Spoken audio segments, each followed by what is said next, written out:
ইরানের সঙ্গে সংঘাতে বড় ধরনের চাপে পড়েছে যুক্তরাষ্ট্রের আকাশ প্রতিরক্ষা ব্যবস্থা।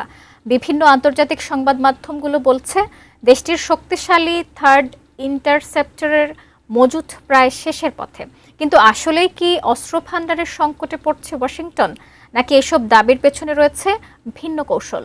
সাদিয়া সিদ্দিকার রিপোর্টে বিস্তারিত। ইরানের সঙ্গে রক্তক্ষয়ী সংঘাতের জেরে বড় ধরনের সংকটের মুখে পড়েছে যুক্তরাষ্ট্রের আকাশ প্রতিরক্ষা ব্যবস্থা।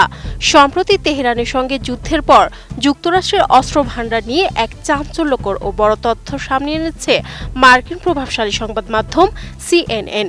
সংশ্লিষ্ট সূত্রের বরাতে সংবাদ মাধ্যমটি জানিয়েছে, ইরানের সঙ্গে সাম্প্রতিক সংঘাতের পর যুক্তরাষ্ট্রের অত্যন্ত শক্তিশালী ও সর্বাধুনিক থার্ড ক্ষেপণাস্ত্র প্রতিরক্ষা ব্যবস্থার প্রায় ৮০% বা ৫/৪ ইন্টারসেপ্টরই ব্যবহার হয়ে গেছে।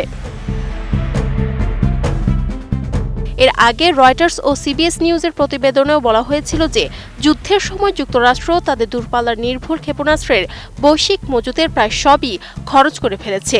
CNN এর এই নতুন প্রতিবেদনে সে তথ্য আরও বেশি স্পষ্ট হলো। সেখানে জানানো হয়েছে, যুদ্ধ শুরুর আগের পরিস্থিতির তুলনায় মার্কিন সামরিক বাহিনী তাদের থার্ড ক্ষেপণাস্ত্রের বিশাল একটি অংশ ব্যবহার করতে বাধ্য হয়েছে।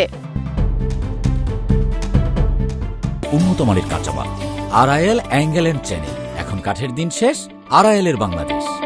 শুধু থার্ড নয়, একই সময় পেট্রিয়ট ক্ষেপণাস্ত্র প্রতিরক্ষা ব্যবস্থার প্রায় অর্ধেক ইন্টারসেপ্টরও ব্যবহার করা হয়েছে। এদিকে যুদ্ধকালীন পরিস্থিতিতে গোলাবারুদের মজুদ এভাবে দ্রুত কমে আসা এবং এর ফলে সম্ভাব্য ইরানি পাল্টা হামলা নিয়ে মধ্যপ্রাচ্যের মার্কিন মিত্র দেশগুলোর মধ্যে তীব্র উদ্বেগের সৃষ্টি হয়েছে।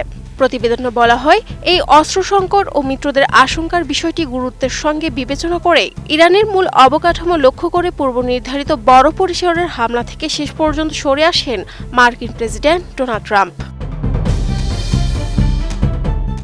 তবে অস্ত্রের এই মজুদ সংকট ও ঘাটতির খবরটিকে সম্পূর্ণ ভিত্তিহীন বলে উড়িয়ে দিয়েছেন পেন্টাগন ও হোয়াইট হাউস। CNN-কে দেওয়া এক বক্তব্যে পেন্টাগনের প্রধান মুখপাত্র শন পার্লেন দাবি করেছেন, মার্কিন সামরিক বাহিনী বিশ্বের সবচেয়ে শক্তিশালী বাহিনী। প্রেসিডেন্ট ডোনাল্ড ট্রাম্প যখন এবং যেখানে অভিযান পরিচালনার নির্দেশ দেবেন তা সফলভাবে বাস্তবায়নের জন্য প্রয়োজনীয় সবকিছুই তাদের কাছে রয়েছে। একই সুর শোনা গেছে হোয়াইট হাউসের মুখপাত্র আনা কেলির কণ্ঠেও। তিনি স্পষ্ট করে জানিয়েছেন, প্রেসিডেন্ট ট্রাম্পের সমস্ত কৌশলগত লক্ষ্য সফলভাবে পূরণ করার জন্য এবং এর বাইরেও যে কোনো জরুরি প্রয়োজন মেটানোর মতো পর্যাপ্ত অস্ত্র ও গোলাবারুদের মজুদ মার্কিন সামরিক বাহিনীর কাছে পুরোপুরি সুরক্ষিত রয়েছে। সব মিলিয়ে অস্ত্রের এই টানাপোড়েন ও মার্কিন প্রশাসনের অস্বীকার করার বিষয়টি এখন আন্তর্জাতিক অঙ্গনে বেশ আলোচনার জন্ম দিয়েছে। Sadia Siddika, ATN news.